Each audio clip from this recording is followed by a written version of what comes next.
안녕하세요. 3월 12일 금요일 새벽 예배를 하나님께 올려드립니다. 기도하십니다. 좋으신 하나님 감사합니다. 오늘도 부족한 인생들이 주님의 은혜로 살며 목마른 사슴 같은 모습으로 생수와 같은 하나님의 말씀을 기다리며 사모합니다. 주님 말씀하여 주시옵소서. 일을 행하시는 여호와, 그 일을 지어 성취하시는 여호와가 말씀하시기를 너는 내게 부르짖으라. 내가 내게 응답하겠고 크고 비밀한 것을 알려주겠다고 하셨사오니 말씀을 붙잡고 부르짖어 기도하게 하시며 간절한 마음으로 하나님을 찾을 수 있도록 성도들에게 은혜를 베풀어 주시옵소서. 함께 하시길 소망하며 예수님의 이름으로 기도했습니다. 아멘. 우리 예찬송가 342장, 새찬송가 543장 어려운 일 당할 때 나의 믿음 적으나 찬양합니다. 어려운 일 당할 때 나의 믿음 적으나 의지하는 내 주를 더욱 의지합니다. 세월 지나갈수록 의지할 것뿐일세. 무슨 일을 당해도 예수 의지합니다. 성령께서 내 마음 밝히 비춰주시니 인도하심 따라서 주만 의지합니다. 세월 지나갈수록 의지할 것뿐일세. 무슨 일을 당해도 예수 의지합니다. 밝을 때의 노래와 어두울 때의 기도로 위태할 때도 오늘 주께 간구합니다.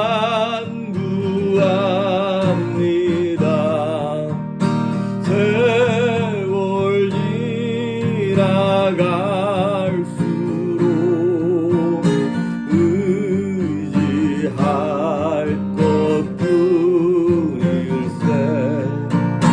무슨 일을 당해도 예수 의지합니다. 생명이 있을 동안에 예수 의지합니다. 천국 올라가도록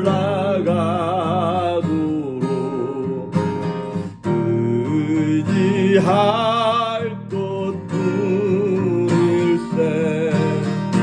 세월 지나갈수록 의지할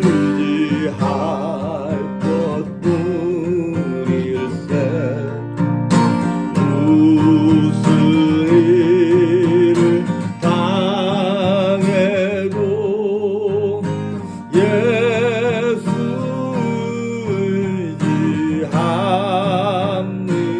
의지합니다. 네. 오늘 우리에게 주시는 말씀은 마태복음 26장 57절에서 68절까지 마태복음 26장 57절에서 68절까지 제가 봉독해 올립니다. 예수를 잡은 자들이 그를 끌고 대제사장 가야바에게로 가니 거기 서기관과 장로들이 모여 있더라. 베드로가 멀찍이 예수를 따라 대제사장의 집들에까지 가서 그 결말을 보려고 안에 들어가 하인들과 함께 앉아 있더라. 대제사장들과 온 공회가 예수를 죽이려고 그를 칠 거짓 증거를 찾으매 거짓 증인이 많이 왔으나 얻지 못하더니 후에 두 사람이 와서 이르되 이 사람의 말이 내가 하나님의 성전을 헐고 사흘 동안에 지을 수 있다 하더라 하니 대제사장이 일어나서 예수께 묻되 아무 대답도 없느냐? 이 사람들이 너를 치는 증거가 어떠하냐 하되 예수께서 침묵하시거늘 대제사장이 이르되 내가 너로 살아계신 하나님께 맹세하게 하노니 네가 하나님의 아들 그리스도인지 우리에게 말하라. 예수께서 이르시되 내가 말하였느니라. 그러나 내가 너희에게 이르노니 이후에 인자가 권능의 우편에 앉아 있는 것과 하늘 구름을 타고 오는 것을 너희가 보리라 하시니 이에 대제사장이 자기 옷을 찢으며 이르되 그가 신성모독하는 말을 하였으니 어찌 더 증인을 요구하리요. 보라 너희가 지금 이 신성모독하는 말을 들었도다.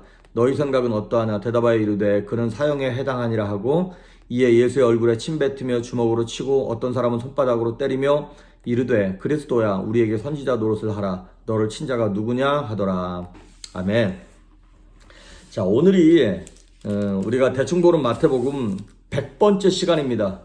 작년 9월인가 10월인가부터 한 것 같은데 벌써 100번째까지 왔습니다. 여러분 지금까지 아주 잘 오셨습니다. 참 힘든 시간 매일 듣는 분들도 계시고 빼먹는 분들도 계시고 가끔 당기면 들어오셔서 예배하시는 분들도 계신데 어쨌든 여기까지 참 잘 오셨습니다. 그리고 이제 거의 1년 동안을 우리가 지금 이루고 있는데 얼마나 더 갈런지는 모르겠지만 끝까지 버티는 사람이 이기는 겁니다. 버티는 사람이 승리하는 거예요. 여러분 낙심하지 마시고 늘 은혜의 자리를 사모할 수 있기를 바랍니다. 예수님께서 이제 공회 앞에 서서 재판을 받는 장면입니다. 또 오늘 마태복음에는 다 나오진 않았는데 요한복음 스토리와 다른 복음서 스토리를 다 이렇게 엮어보면 예수님께서 공식적으로 5번의 재판을 받아요. 2번의 종교재판과 3번의 사회재판을 받아요. 2번의 종교재판은 요한복음에 나오는데 요한복음 18장에 보면 그 당시 대제사장이었던 사람이 가야바예요. 근데 그 사람의 장인이 누구냐면 안나스라고 하는 이 사람도 원래 대제사장이었다가 자기 사위한테 그 제사장직을 물려줍니다. 그러니까 사위가 대제사장으로 있긴 있지만 실세는 장인이었던 거예요. 안나스. 그래서 그 종교재판을 안나스에게 가서 먼저 종교재판을 받고 그 다음에 자기 사위였던 가야바 대제사장에게 가서 또 신문을 받습니다. 그리고 이제 사회재판을 이제 국가에서 하는 재판을 받는데 빌라도에게 가서 1차 재판을 받고 그리고 빌라도의 원수였던 헤롯 안티파스죠. 그 헤롯 왕에게 가서 또 2번째 재판 받고 다시 돌아와서 빌라도에게 또 3번째 재판을 받음으로 성경에 나와 있는 공식적인 재판을 5번을 받습니다. 그런데 아시다시피 이 재판 5번 모두 다 불법으로 이루어지는 거예요. 예수님을 이제 사형에 해당한다고 죄를 정하려고 그러는데 그렇게 중대한 이렇게 죄수를 어떤 사람이 새벽같이 해가 뜨기도 전에 새벽같이 일어나서 그런 사람을 그냥 재판을 합니까? 그리고 이게 어떤 제대로 된 공식 석상에서 하는 것이 아니라 그냥 제사장의 집들에서 그냥 대충 그렇게 하고 더군다나 예수님께는 변호인도 없어요. 변호사도 없이 그냥 이렇게 엉터리로 재판이 막 졸속으로 이루어지고 결론은 예수님을 사형이다. 그리고 그냥 자기들끼리 입맛에 맞게 요리해서 예수님을 죽이게 되는 것이죠. 자, 그래서 거기 57절에 보면 대제사장 가야바에게로 갔어요. 이미 그 전에 안나스에게 갔다가 가야바에게 온 거겠죠. 그럴 때 58절에 베드로가 예수님을 멀리서 따라가고 있었던 것이죠. 예수님 체포됐을 당시 막 도망갔잖아요. 비록 칼을 들어서 이렇게 하긴 했지만 다 도망갔단 말이죠. 그러니까 도망가고 난 다음에 가만히 정신 차려보니까 지금 자기가 자기 스승님께 우리 주님께 해서는 안 될 일을 하기도 했고 또 예수님의 안부가 궁금하기도 하고 그래도 몰래 이 재판장 안에 이렇게 제사장 뜰까지 이제 베드로가 들어가는 거예요. 그래도 나름 베드로가 꽤나 의리 있어요. 인간적으로는. 자, 또 들어갔는데 59절에 보면 그 공회가, 대제사장들과 공회가 예수를 죽이려고 거짓 증거를 찾았다는 거예요. 그러니까 증거가 없는데 거짓말로 만들어내려니까 거짓 증인들도 찾아내야 되고 증거도 찾아내야 하는 것이죠. 예수님은 민법으로나 형법으로나 저촉될 만한 것이 아무것도 없는데 말이죠. 그래서 60절에 거짓 증인이 많이 왔으나 얻지 못하더니, 그리고 후에 두 사람이 또 왔어요. 그 당시 유대사회에서는 어떤 법적인 소송이 효력을 발휘하려면 증인이 두 사람이 있어야 돼요. 그래서 입을 맞추는 거죠. 거짓 증인 두 사람이 와서 뭐라 그러냐면, 이 예수라고 하는 사람이 지가 하나님의 성전을 헐어버리고 사흘 만에 다시 일으킬 세울 수 있다고 이런 얘기를 했습니다 라고 예수님을 어큐스하는 거예요. 그러니까 지금 여러분, 제가 만약에 내가 여기 미국에 있는 국회의사당을 내가 헐고 3일 만에 내가 다시 만들 거야, 그러면 나 잡아갈 사람 없습니다. 그게 테러냐? 그게 아니라 나를 정신병자로 알 거예요. 그래, 무너뜨리는 건 어떻게 무너뜨린다 하더라도 3일 만에 그걸 어떻게 세울 거야? 아무도 제 말에 귀를 기울이지 않을 거예요. 그런데 이 사람들이 오죽 증거가 없으면 예수님께서 하신, 인간적으로 볼 때는 법적인 어큐스의 증거가 되지도 않을 것들을 가지고 예수님이 이랬다는 거예요. 그러니까 이제 이 사람들은 뭐냐면 예수님을 죽일 증거를 이제 사회적으로, 법적으로는 못 찾으니까 종교적으로 찾는 거예요. 어떤 죄냐? 신성모독의 죄라는 거예요. 아니, 하나님이 계신 성전을 네가 허문다고? 이런 거죠. 유대인들에게는 어찌 보면 신성모독죄가 죽일 수 있을 만한 죄의 몫이긴 해요.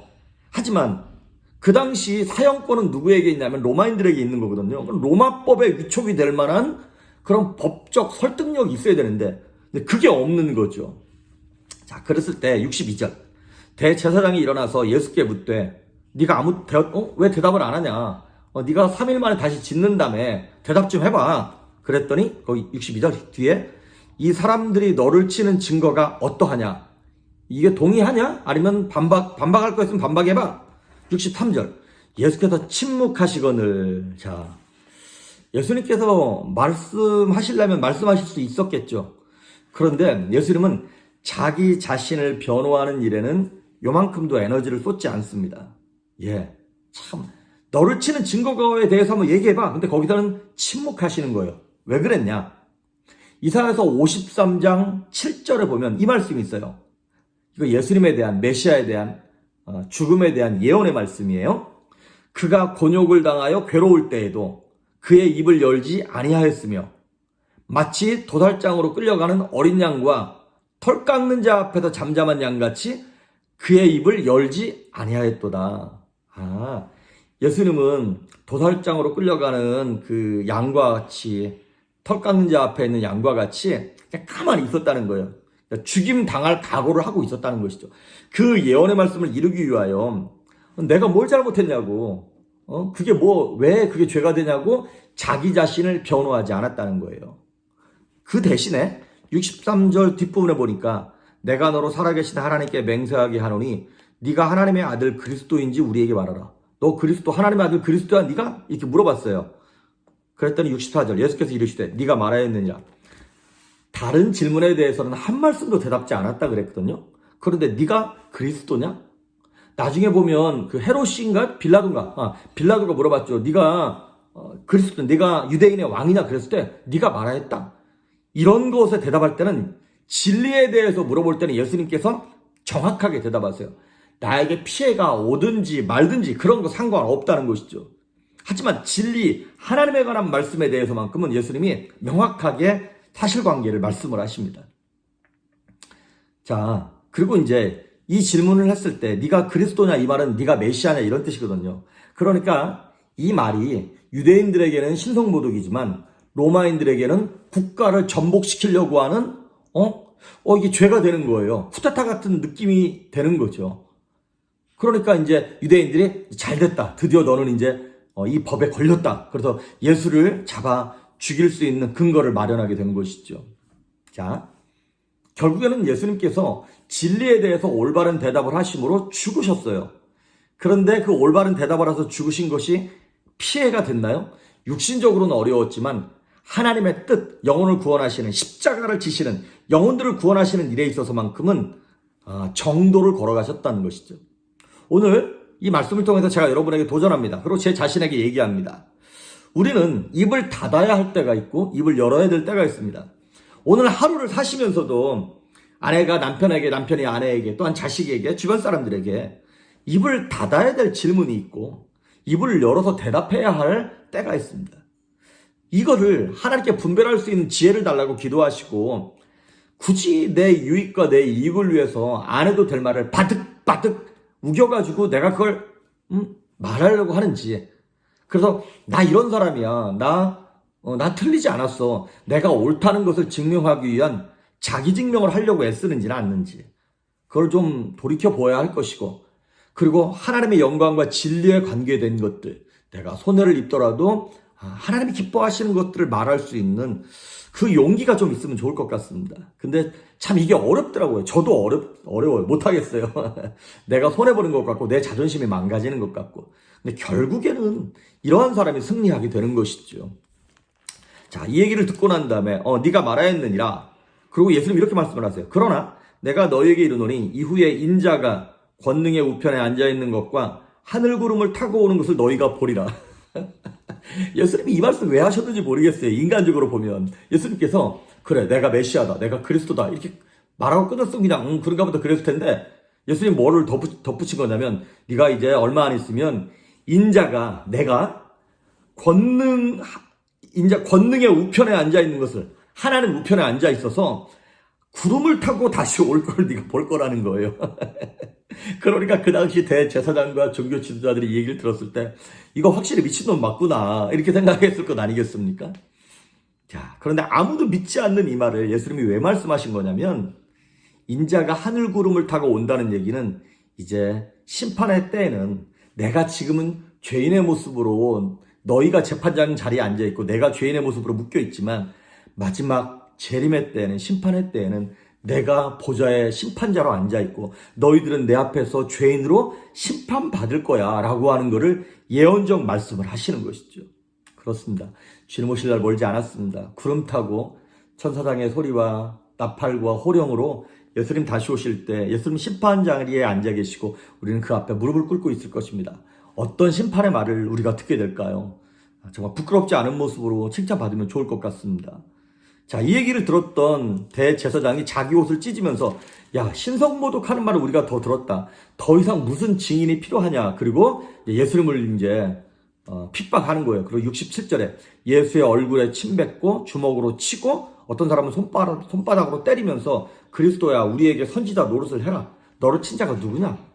예수님의 눈을 가리우고 난 다음에 막 여기저기서 때리는 거예요. 우리 때문에 예수님께서 이렇게 모욕을 당하셨습니다. 왜? 우리의 뭐 때문에 그렇게 당하신 거예요? 예, 우리의 죄 때문에. 그렇습니다. 이거 다 예수님이 당하신 모욕은 우리가 치러야 할 죄값입니다. 그만큼 죄값이 무서운 것이죠. 죄값은 사망이고, 욕심이 잉태한 즉 죄를 낳고 죄가 장성한 즉 사망을 낳는다 그랬어요. 오늘 하루를 여러분 살면서 죄에 관계된 것들을 민감하게 분별해내시고 내 죄값으로 죽은 예수 그리스도를 생각하면서 지금 사순절 기간을 지내고 있죠. 조금 있으면 고난주간이고 예수님 부활하신 부활주일입니다. 그때까지 정말 경건함과 거룩함을 가지고 세상 것에만 바득바득 내가 옳다고 우기면서 대답하지 말고 하나님의 세미한 음성에 귀를 기울여 믿음으로 대답할 수 있는 저와 여러분 될 수 있기를 주의 이름으로 축복합니다. 기도하십니다. 예수님 감사합니다. 내 죄 때문에 돌아가신 예수님을 생각하고 묵상하며 이 사순절 기간을 지나는 동안 경건히 지나가게 하시고 말을 해야 할 때와 입을 닫아야 할 때를 분별할 수 있는 지혜를 허락하셔서 내 삶을 통하여, 우리의 삶을 통하여 하나님의 영광만 드러날 수 있도록 우리를 사용하여 주시옵소서. 감사드리옵고 예수님의 이름으로 기도했습니다. 아멘.